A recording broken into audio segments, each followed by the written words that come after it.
जय हिंद एवरीवन। तो one two one function के बारे में हमने सर चर्चा कर ली है। अब जो हमारा सेशन है वो बेस्ड है ऑन टू फंक्शन पर। बहुत ध्यान से और बहुत इत्मीनान से समझेंगे, क्योंकि आपसे एग्जाम में रेंज पूछता है, वन टू वन और ऑन टू फंक्शंस पूछता है, डोमेन ऑफ डेफिनेशन पूछता है। तो डोमेन और वन टू वन के बारे में हम चर्चा कर चुके हैं। हम ऑन टू फंक्शन के बारे में चर्चा करने वाले हैं। ठीक, तो सपोज मेरे पास एक फंक्शन गिवन है ए टू बी। इस फंक्शन को मैं ऑन टू फंक्शन तभी कहूंगा इफ रेंज ऑफ बी, जो B if range of F, अगर फंक्शन की जो रेंज है वो मेरी बी के बराबर आ गया। और बी क्या होता है? मेरा कोडोमेन होता है ना। हिंदी वालों के लिए परिसर जो है, परिसर, ये किसके बराबर हो जाए? सह प्रांत के बराबर हो जाए। अगर ये कंडीशन मेरी आ गई तो मैं फंक्शन को कहूंगा कि मेरा फंक्शन ऑन टू फंक्शन है। एक डेफिनेशन तो मेरी ये है कि अगर परिसर और सह प्रांत मतलब रेंज और कोडोमेन मेरे दोनों आपस में अगर बराबर आ गए तो ऐसा फंक्शन मेरा ऑन टू मतलब आच्छादक होता है। ये तो मेरी रफ लैंग्वेज है। रफ लैंग्वेज बोलने का मतलब ये डेफिनेशन अगर आपसे कोई एट रैंडम आकर पूछ ले कि भाई what is onto function, तो आप कहोगे ऐसा फंक्शन जिसमें रेंज और कोडोमेन आपस में बराबर हो जाते हैं, ऐसा फंक्शन ऑन टू फंक्शन होता है। और ऑन टू फंक्शन का ही दूसरा नाम है सरजेक्टिव। सरजेक्टिव। और वन टू वन फंक्शन का क्या नाम था? इंजेक्टिव। इसकी एक्चुअल डेफिनेशन क्या कहती है? एक्चुअल डेफिनेशन इसकी ये कहती है, अ फंक्शन, सबसे पहले मैं आपके सामने डेफिनेशन क्लियर कर रहा हूँ, फिर मैं इसको आपको बाय ग्राफिकली दिखाऊंगा कि ऑन टू फंक्शन होता क्या है, कैसे हम फाइंड आउट करेंगे। So a function f from A to B is said to be onto. कोई भी फंक्शन मेरा ऑन टू फंक्शन बनेगा if for every y belongs to b there exist, ये there exist का sign है, there exist an x belongs to a such that fx equals to y। सबसे पहले हम अपनी डेफिनेशन को समझते हैं कि डेफिनेशन क्या है। जो भी मेरे पास कॉम्प्लेक्स टाइप का फंक्शन होगा उसको तो मैं इसकी हेल्प से प्रूफ करूंगा बाय डेफिनेशन की कि फंक्शन ऑन टू है या नहीं। बाकी फंक्शंस को तो हम देख के ही पता लगा लेंगे, फिगर बनाकर ही पता लगा लेंगे कि हमारा फंक्शन ऑन टू है या नहीं है। अब सबसे पहली बात, ऑन टू फंक्शन के लिए आपको रेंज समझनी पड़ेगी कि किसी भी फंक्शन की रेंज से हमारा क्या मतलब है। सपोज मेरे पास एक फंक्शन है एफ, नेचुरल नंबर से नेचुरल नंबर में एक सिंपल सा फंक्शन उठा लेते हैं, F X equal to X square. ठीक, और इस फंक्शन के लिए मैं आपको इसका फिगर बना के दिखाता हूं और आपको समझाता हूं कि what is the range of the function and then onto function कहता क्या है। तो सबसे पहले मैं क्या करूंगा, डोमेन और कोडोमेन को ड्रॉ करूंगा। तो मैं सबसे पहले आपका डोमेन ड्रॉ कर लेता हूँ। ये मेरा डोमेन है और कोडोमेन भी मेरा कुछ इसी शेप का होगा। ये मेरा कोडोमेन बन गया। अब नेचुरल नंबर की स्टार्टिंग मेरी 1 से शुरू होती है। सो वी है 1 2 3 4 5 6 एंड सो ऑन। ये मेरा नेचुरल नंबर है और कोडोमेन भी क्या है? मेरा नेचुरल नंबर है। यहाँ पर भी value 1 2 3 4 5 6 and so on. Okay, अब फंक्शन मेरा कैसा डिफाइन है? F X equal to X square. मतलब मैं जो भी इनपुट में वैल्यू रखूंगा, सपोज मैंने पहला नेचुरल नंबर रखा तो मुझे आउटपुट में क्या मिलेगा? 1 का स्क्वायर। इन द सेम में अगर मैंने इनपुट में 2 रखा तो मुझे आउटपुट में क्या मिलेगा? 2 स्क्वायर, है ना। तो जैसे ही मैं 1 की वैल्यू कैलकुलेट करने जाऊंगा तो 1 की वैल्यू मुझे क्या मिलेगी? 1। 2 की वैल्यू मुझे क्या मिलेगी? 4। इन द सेम में 3 की वैल्यू मुझे क्या मिलेगी? 9। यहाँ पर 9 होगा 3 का स्क्वायर। ऐसे ही 4 की वैल्यू मुझे 16 मिलेगी एंड सो ऑन। तो ये तो आपका कोडोमेन है। This we have codomain and this we have domain. ये मेरा प्रांत, ये मेरा प्रांत है, ये मेरा सह प्रांत। अब रेंज क्या होती है? रेंज कोडोमेन के वो एलिमेंट होते हैं जो डोमेन के किसी ना किसी एलिमेंट से मिले हुए होते हैं। तो ये जितने भी एलिमेंट हैं, ये 1 हो गया, 4 हो गया, 9 हो गया, 16 हो गया, 25 हो गया, ये सारे एलिमेंट क्या है, रेंज के एलिमेंट है। तो रेंज होता क्या है, रेंज कोडोमेन के वो सारे एलिमेंट, ध्यान से समझना, रेंज कोडोमेन के वो सारे एलिमेंट होते हैं जो डोमेन के किसी ना किसी एलिमेंट से मिले हुए होते हैं। ठीक। सो रेंज के अंदर कौन से एलिमेंट आते हैं, कोडोमेन के एलिमेंट आते हैं, मतलब सहप्रांत के एलिमेंट आते हैं, और कौन से एलिमेंट आते हैं जो मेरे कोडोमेन से मिले हुए। तो हमने ऑन्टो फंक्शन की डेफिनेशन ये बोली थी कि अगर रेंज फंक्शन की कोडोमेन के बराबर आ जाए तो ऐसा फंक्शन ऑन्टो फंक्शन होता है। आपकी रेंज क्या है, 1 4 9 16 25, क्या ये कोडोमेन के बराबर है? कोडोमेन तो आपका नेचुरल नंबर है। तो आप कहोगे नहीं, रेंज के अंदर केवल 1 4 9 16 ऐसे एलिमेंट हैं, and this is not equals to आपका कोडोमेन क्या है, 1 2 3 4 5 एंड सो ऑन। तो यहां से क्लियरली आपको दिखा कि रेंज जो है फंक्शन की वो कोडोमेन के बराबर नहीं आई, दैट मीन्स आपका फंक्शन ऑन्टो नहीं बन पाया। अब ये तो आपने सिंपली फिगर से देख लिया कि ये रेंज और कोडोमेन आपस में बराबर नहीं है, इसका मतलब फंक्शन ऑन्टो नहीं है। लेकिन अगर आप ऑन्टो फंक्शन की डेफिनेशन को ध्यान से देखो तो ये कहता है कि एक फंक्शन जो ए से बी पर डिफाइन है, यहाँ पर ए क्या है, मेरा नेचुरल नंबर, और बी भी क्या है, मेरा नेचुरल नंबर, इसको मैं ऑन्टो तभी बोलूंगा for every if for every y belongs to b, मतलब कि आप कोई सा भी कोडोमेन से एलिमेंट उठाओ, b क्या है मेरा codomain, for every y belongs to b, मतलब आप b से, मतलब आप कोडोमेन से कोई सा भी एलिमेंट उठाओ, there exist and x belongs to a, मतलब अगर आपने कोडोमेन से कोई भी एलिमेंट उठाया, सपोज मैंने कोडोमेन से 3 को उठाया, तो देयर एग्जिस्ट का मतलब गारंटी देना। क्या गारंटी, कि मुझे ऐसा डोमेन का एलिमेंट मिलेगा, ए क्या है डोमेन, मुझे एक ऐसा एलिमेंट मिलेगा कहां से, डोमेन से, सच दैट, जिसकी क्या खासियत होगी, जिसकी खासियत होगी कि F X equal to Y. Suppose आपने, अच्छा वाई जो होते हैं, वाई वो कहां से आते हैं, आपके कोडोमेन से आते हैं, और एक्स कहां से आता है, आपका डोमेन से आता है। ये सब हम फंक्शन में चर्चा कर चुके हैं। तो जैसे ही आपने y को 3 पुट करा, क्योंकि आपने कोडोमेन से 3 को सिलेक्ट किया था, तो एफ एक्स की वैल्यू किसके बराबर आनी चाहिए, 3 के बराबर। तो बेसिकली आपको क्या काम करना है, आपको एक ऐसा x ढूंढना है डोमेन से जिसकी वैल्यू 3 हो। तो आप कहोगे कि सर ऐसा तो कोई भी x नहीं है यहाँ पर जिसकी वैल्यू ये 3 है, तो मैं कहूंगा यस, ये फंक्शन इसलिए ऑन्टो नहीं है। जैसे आपने अगर F X equals to Y है और आपने कोडोमेन का कोई भी एलिमेंट सपोज 9 को पकड़ लिया, y की जगह 9 पुट करा, तो अब मैं आपसे कहूंगा आप मुझे ऐसा x बताओ जिसकी वैल्यू 9 है, तो आप तुरंत कहोगे सर आप x की जगह पर 3 को पुट करो, क्योंकि 3 का स्क्वायर क्या देगा, 9 देगा। मतलब आपको एक ऐसा x मिल गया डोमेन से जिसकी वैल्यू क्या है, 9 है। ये बात क्लियर है ना?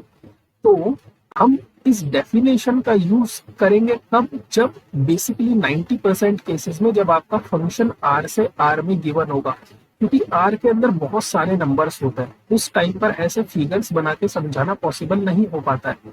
नेचुरल नंबर, इंटीजर्स, इनमें आप फिगर्स ड्रॉ कर सकते हो, लेकिन रियल नंबर के केस में ऐसा पॉसिबल नहीं हो पाएगा, है ना। जैसे आपके सामने एक और एग्जांपल देता हूं मैं आपको एक फंक्शन देता हूं, ये मेरा डोमेन हो गया और ये मेरा कोडोमेन हो गया। सपोज कैसा बन गया, ये मेरा हो गया कोडोमेन, ठीक है। आपका जो फंक्शन है वो फंक्शन डिफाइन है इंटीजर से लेकर के इंटीजर में, और एफ एक्स की वैल्यू जो है वो है आपकी एक्स क्यूब, ठीक। तो मुझे पता है इंटीजर्स कहां से शुरू होते हैं, सबसे बीच में आएगा 0, देन इसके ऊपर सारे नेगेटिव इंटीजर्स होंगे, -1 -2 -3 -4 एंड सो ऑन, और इधर सारे के सारे प्लस इंटीजर्स होंगे 3 4 and so on. In the same way यहाँ पर मेरा कोडोमेन भी क्या है, इंटीजर है, तो सारे नेगेटिव नंबर्स यहाँ होंगे और सारे पॉजिटिव नंबर्स नीचे की साइड होंगे। ये मेरा डोमेन है z और ये मेरा कोडोमेन है z। तो अगर मैं ये मैपिंग डिफाइन करूं F X equal to X cube, तो जैसे ही मैं 0 पुट करूंगा तो 0 का क्यूब क्या मिलेगा, 0, -1 का क्यूब क्या मिलेगा, -1, -2 का क्यूब मिलेगा मुझे 8, यहाँ पर कहीं पर 8 लिखा हुआ होगा, माइनस का 8। इन द सेम वे 1 का क्यूब मिलेगा मुझे 1, 2 का क्यूब मिलेगा मुझे यहाँ पर कहीं पर 8, है ना। तो क्या ये फंक्शन ऑन टू है? तो आप कहोगे सर इस फंक्शन की जो रेंज है, रेंज के अंदर कैसे एलिमेंट है? देखो, एक तो 0 रेंज के अंदर है, एक 1 रेंज के अंदर है, एक 8 रेंज के अंदर है। मतलब 1 से लेकर के 8 के बीच के जितने भी नंबर है सब गायब हो गए, है ना। उसके बाद जो अगला नंबर आएगा वो क्या आएगा? 3 का क्यूब। 3 का क्यूब कितना होता है? 27। सो 8 से लेकर के 27 तक के सारे एलिमेंट गायब हो गए, एंड सो ऑन। और यही केस नेगेटिव के साथ भी है ना। ये सारे एलिमेंट, ये जितने भी एलिमेंट है, इनको इधर डोमेन के किसी एलिमेंट के साथ नहीं मिलाया हुआ, क्योंकि हमारी मैपिंग ही कुछ इस टाइप की है। तो क्या ये रेंज z के बराबर है? हम कहेंगे नहीं, दिख रहा है ये रेंज z के बराबर नहीं है, इसका मतलब ये फंक्शन ऑन टू नहीं है। अब अगर हम अपनी डेफिनेशन का यूज करें तो डेफिनेशन क्या कहती है हमारी कि for every y belongs to codomain, मतलब b क्या होता है मेरा? कोडोमेन। कि अगर मैं कोई सा भी y उठा लूं कोडोमेन से, तो मुझे एक ऐसा x मिलना चाहिए डोमेन से, and x belongs to a such that, जिसकी क्या खासियत हो कि fx की वैल्यू y के बराबर आ जाए। तो मैं कहूंगा अगर मैंने y को माइनस का 2 अज्यूम कर लिया, तो इसका मतलब क्या हुआ? fx की वैल्यू -2 के बराबर होगी। अब क्या आप मुझे एक ऐसा x बता सकते हो? x कहाँ से आएगा? x आएगा मेरा डोमेन से। क्या आप मुझे डोमेन का कोई ऐसा एलिमेंट रख सकते हो यहाँ पर जिसकी वैल्यू -2 हो? आप कहोगे नहीं, ऐसा कुछ पॉसिबल ही नहीं है। अगर मैंने y को 8 पुट कर लिया तो, और मैं आपसे पूछूं क्या आप मुझे x की कोई ऐसी वैल्यू बता सकते हो जिसकी वैल्यू 8 हो? तो आप कहोगे हाँ, x की जगह पर आप 2 पुट कर दो, 2 की वैल्यू क्या है? 8 है। तो मुझे एक ऐसा एलिमेंट मिल गया जिसके लिए मुझे कोई भी x नहीं मिल पाया। मुझे कोडोमेन का एक ऐसा एलिमेंट मिल गया जिसके लिए मुझे कोई भी x नहीं मिल पाया। दैट मीन्स ये फंक्शन ऑन टू नहीं बन पाया। ये बात क्लियर है? ठीक, ऑन टू फंक्शन की ये बात क्लियर हुई। अब थोड़ी देर के लिए मैं अपनी इस ही, अब फिगर का मैं यूज नहीं करना चाहता, मैं केवल इस डेफिनेशन का यूज करना चाहता हूँ fx इक्वल्स टू y का, और मैं चेक करता हूँ कब फंक्शन मेरा इस कंडीशन के तहत क्या बनेगा? ऑन टू फंक्शन बनेगा। तो सेम वही, मैं एक डोमेन अज्यूम कर लेता हूँ और मैं एक कोडोमेन को अज्यूम कर लेता हूँ। होप आप लोगों को रेंज समझ में आ गई होगी कि रेंज आखिरकार होती क्या है। ये मेरा डोमेन है, डोमेन में सेट ऑफ रियल नंबर ले लेता हूँ, कोडोमेन भी मैं सेट ऑफ रियल नंबर ले लेता हूँ, और मैं फंक्शन डिफाइन करने जा रहा हूँ। सपोज fx इक्वल्स टू, मैंने फंक्शन ले लिया x -2 अपॉन x -3। ठीक, तो डोमेन के अंदर आपका 3 नहीं है, क्योंकि मुझे पता है कि अगर डोमेन के अंदर 3 हुआ, डोमेन के अंदर 3 बोलने का मतलब क्या है कि अगर मैंने x की जगह पर 3 को पुट कर दिया, सपोज मैंने x की जगह पर 3 को पुट करा, तो मुझे मिलेगा 3 -2 अपॉन 3 -3। दैट मीन्स 1 अपॉन 0, जो क्या मिलेगा? इन्फिनिटी। इसका मतलब यहाँ पर फंक्शन वेल डिफाइंड नहीं हो पाएगा। तो सबसे पहली बात तो, जो भी फंक्शन आपको गिवन होता है आप ये चेक करो क्या वो फंक्शन वेल डिफाइंड है। वेल डिफाइंड का मतलब क्या है? वेल डिफाइंड का मतलब यह है क्या आप इस x की जगह पर डोमेन के सारे एलिमेंट रख सकते हो। आपको सबसे पहला काम फंक्शन में यही करना पड़ता है कि आपको ये चेक करना पड़ता है फंक्शन वेल डिफाइंड है या नहीं। अगर फंक्शन वेल डिफाइंड है तब हम फर्दर चेक करते हैं फंक्शन के 1 to 1 और ऑन टू के बारे में। तो सबसे पहली बात तो आपका डोमेन के अंदर 3 नहीं है, क्योंकि अगर 3 हुआ तो गड़बड़ हो जाएगी, फंक्शन आपका क्या बन जाएगा? इन्फिनिटी बन जाएगा। अब मुझे फंक्शन को चेक क्या करना है? मुझे फंक्शन को चेक करना है ऑन टू, क्या ये फंक्शन ऑन टू है या नहीं है। अच्छा, ऑन टू हाथों हाथ एक काम करते हैं, 1 to 1 भी चेक कर लेते हैं और ऑन टू भी चेक कर लेते हैं। तो सबसे पहले मैं फंक्शन को 1 to 1 चेक कर लेता हूँ। 1 to 1 की कंडीशन आप लोगों को पता है, मैं क्या अज्यूम करूंगा? Late fx1 equals to fx2, और अगर लास्ट में जाकर मुझे x1 बराबर x2 मिल गया तो मैं कह दूंगा फंक्शन 1 to 1 है। fx1 कितना हो जाएगा? x1 -2 अपॉन x1 -3, इसकी वैल्यू किसके बराबर हो जाएगी? x2 -2 upon x2 -3। Cross multiply करवा देते हैं। We have x1 -2 and x2 -3 equals to x2 -2 and x1 -3। देखो सेम वही बात, अगर यहाँ पर डोमेन और कोडोमेन मेरा या तो z होते या फिर नेचुरल नंबर होते तो मैं बाय फिगर इसको बता देता। अब रियल नंबर के पास तो बहुत सारे नंबर्स हैं, तो उसके लिए आपको ऐसे ही प्रोसीड करना पड़ेगा। सो x1 की मल्टीप्लाई x2 से होगी, फिर 3x1 होगा, फिर माइनस का 2x2 होगा और इधर प्लस 6।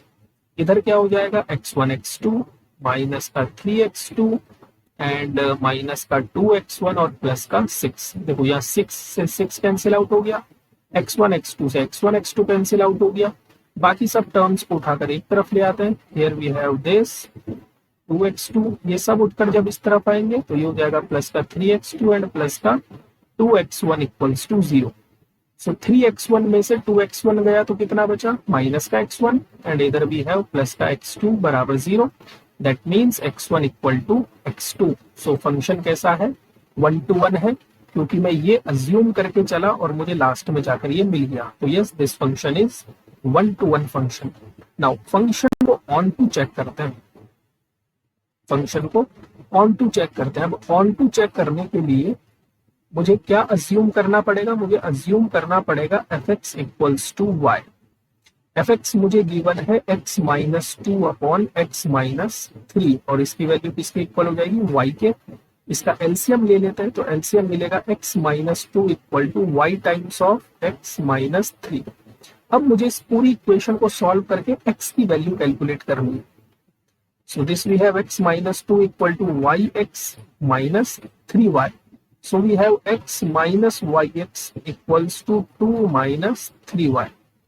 So x मैंने कॉमन ले लिया, 1 minus y equals to 2 minus 3y. So this implies यहाँ से x की वैल्यू कितनी आ गई, 2 minus 3y upon 1 minus y।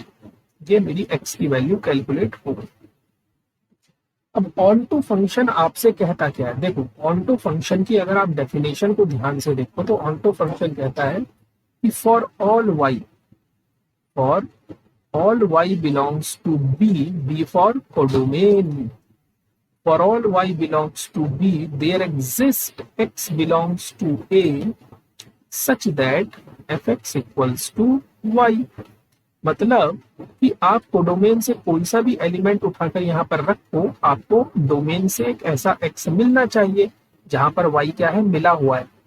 तो क्वेश्चन ये है कि क्या आपका, देखो आपका डोमेन जो है वो तो है r माइनस 3 और आपका कोडोमेन क्या है, पूरा रियल नंबर।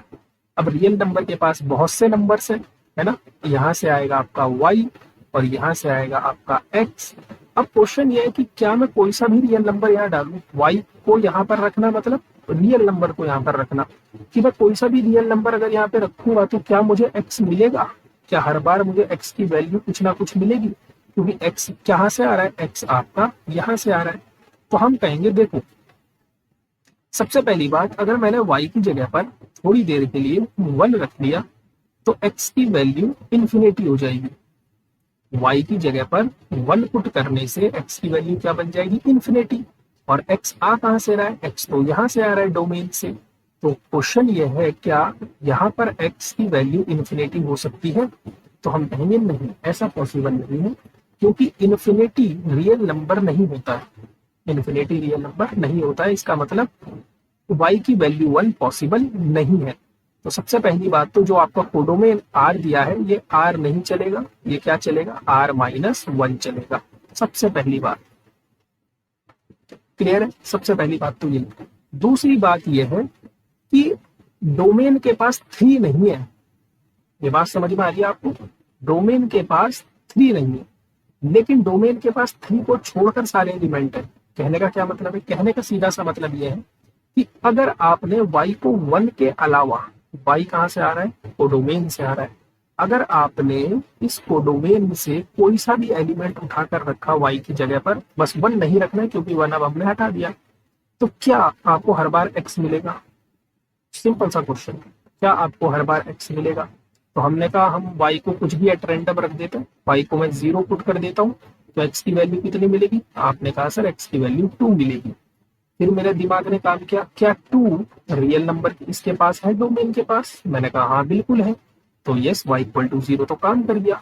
अच्छा थोड़ी देर के लिए दिमाग ने काम कहा कि y की जगह पर -1 पुट कर दो, तो जैसे ही मैं y की जगह पर -1 पुट करूंगा तो x की वैल्यू कितनी हो जाएगी 5/2। और जैसे ही 5/2 हुई तो x कहां से आ रहा है, डोमेन से आ रहा है। तो क्या डोमेन के पास 5/2 है, हम कहेंगे हाँ है। इसका मतलब मैं y की जगह पर जो भी वैल्यू पुट कर रहा हूं, जो भी वैल्यू पुट कर रहा हूं, मुझे हर बार एक x देखने के लिए मिल जा रहा है ना। तो क्या मैं यहाँ से ये कह सकता हूँ कि फंक्शन मेरा ऑन टू फंक्शन है, तो हम कहेंगे हाँ, यहाँ से हम कह तो सकते हैं, क्योंकि हम y की जो भी वैल्यू रख रहे हैं x हमें कुछ ना कुछ देखने के लिए मिल जा रहा है।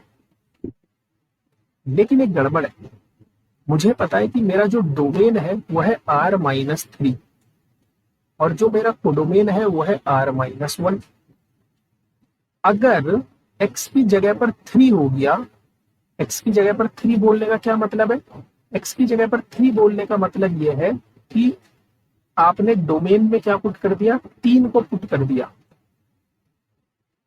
तो आपकी y की वैल्यू क्या निकल कर आएगी, सवाल ये है, क्वेश्चन ये है कि अगर आपने x की जगह पर 3 को पुट कर दिया जो डोमेन के पास नहीं है, मुझे पता है कि अगर फंक्शन को वेल डिफाइंड बनाना है तो डोमेन के पास 3 नहीं होना चाहिए, ये हम डिस्कस कर चुके हैं ऊपर। मैं ऐसा मान लेता हूं कि x की जगह पर 3 हो गया सपोज, तो y की वैल्यू क्या होगी, तो हम क्रॉस मल्टीप्लाई करवा देते हैं, this we have 3 - 3y equals to 2 - 3y। यही होगा ना, 3 की मल्टीप्लाई से करवाऊंगा तो 3 - 3y equals to 2 - 3y। So 3y से 3y कैंसिल हो जाएगा, इसका मतलब 3 और 2 आपस में क्या आ जाएंगे, बराबर आ जाएंगे, which is not possible, impossible चीज है। इसका मतलब मैं x की जगह पर 3 को पुट नहीं कर सकता। तो यस, आप y की कोई भी वैल्यू यहाँ पर उठाकर रखो, जो आपकी मर्जी है, आप y की वैल्यू को वो उठाकर रख दो। मैंने y की वैल्यू अगर √2 रखी तो x की वैल्यू कितनी मिल जाएगी, 3√2/1 माइनस √2। और x कहां से आ रहा है, रियल नंबर से, और ये भी क्या है, एक रियल नंबर है। मतलब y की हर एक वैल्यू के लिए मुझे हर बार एक ऐसा x मिल जाता है जिसके लिए ये इक्वेशन क्या हो जाती है, सेटिस्फाई हो जाती है। So yes, this function is onto function. तो ये सारा खेल मेरा क्या है, ऑन टू फंक्शन का है। तो ऑन टू फंक्शन में अगर आपको देखो, मैं आपको हिंट दे देता हूँ। हिंट सीधा सा ये है कि अगर आपको आपका डोमेन नेचुरल मिला है, कोडोमेन नेचुरल मिला है, इंटीजर मिला हो, तो आप सीधा फिगर के थ्रू चेक कर सकते हो कि क्या रेंज और कोडोमेन आपस में सेम है या नहीं है। लेकिन अगर आपका डोमेन भी रियल नंबर हो गया और कोडोमेन भी रियल नंबर हो गया, तो मैं आपको एडवाइस करूंगा कि आप इसको बाय डेफिनेशन से जाओ, क्योंकि डेफिनेशन कभी आपकी गलत नहीं होगी। ठीक, तो जब आप डेफिनेशन से जाओगे तो लास्ट में कुछ आपको इस टाइप का देखने के लिए मिलेगा। बस आपको ऐसी y की वैल्यू ढूंढ के निकालनी है जिसके लिए x ना मिले, तो फंक्शन ऑन टू नहीं होगा, फंक्शन ऑन टू नहीं होगा। जैसे हम एक काम करते हैं, अगेन ये क्या हो गया, घूम गया, इसको गायब कर देते हैं। ये मेरा हो गया डोमेन और ये हो गया मेरा कोडोमेन। फंक्शन डिफाइन कर रहे हैं फटाफट से। एफ एक्स की वैल्यू मैंने सपोज ले ली √x, और फंक्शन मैंने आपका डिफाइन कर दिया सपोज नेचुरल नंबर से नेचुरल नंबर में। ठीक है, ये आपका फंक्शन है नेचुरल टू नेचुरल। अब चेक करते हैं, ये हमारा नेचुरल नंबर है, ये भी मेरा नेचुरल नंबर है। नेचुरल नंबर की स्टार्टिंग 1 2 3 4 5 6 7 ऐसे चलेगी, और यहाँ पर भी 1 2 3 4 5 6 7। तो आप सीधा यहाँ पर देखो, मैंने फिगर क्यों ड्रॉ करा, क्योंकि डोमेन भी नेचुरल है, कोडोमेन भी नेचुरल है। जैसे ही मैं एक्स की जगह पर 1 पुट करूंगा तो 1 की वैल्यू क्या मिलेगी, 1। 2 जैसे ही पुट करूंगा मैं एक्स की जगह पर तो मुझे मिलेगा √2। ये नेचुरल नंबर नहीं होता है, तो 2 की मुझे यहाँ पर कोई वैल्यू देखने के लिए नहीं मिलेगी, 3 की भी मुझे कोई वैल्यू देखने के लिए नहीं मिलेगी, 4 की वैल्यू क्या मिलेगी मुझे देखने के लिए, 2। अब 5 की वैल्यू भी नहीं मिलेगी, 6 की वैल्यू भी नहीं मिलेगी, 7 की वैल्यू भी नहीं मिलेगी, है ना, 8 की वैल्यू भी नहीं मिलेगी, 9 की वैल्यू कितनी मिलेगी, 3। क्वेश्चन ये है आप लोगों से, क्या ये फंक्शन 1 to 1 है? क्या ये फंक्शन 1 to 1 है? क्या ये फंक्शन ऑन टू है?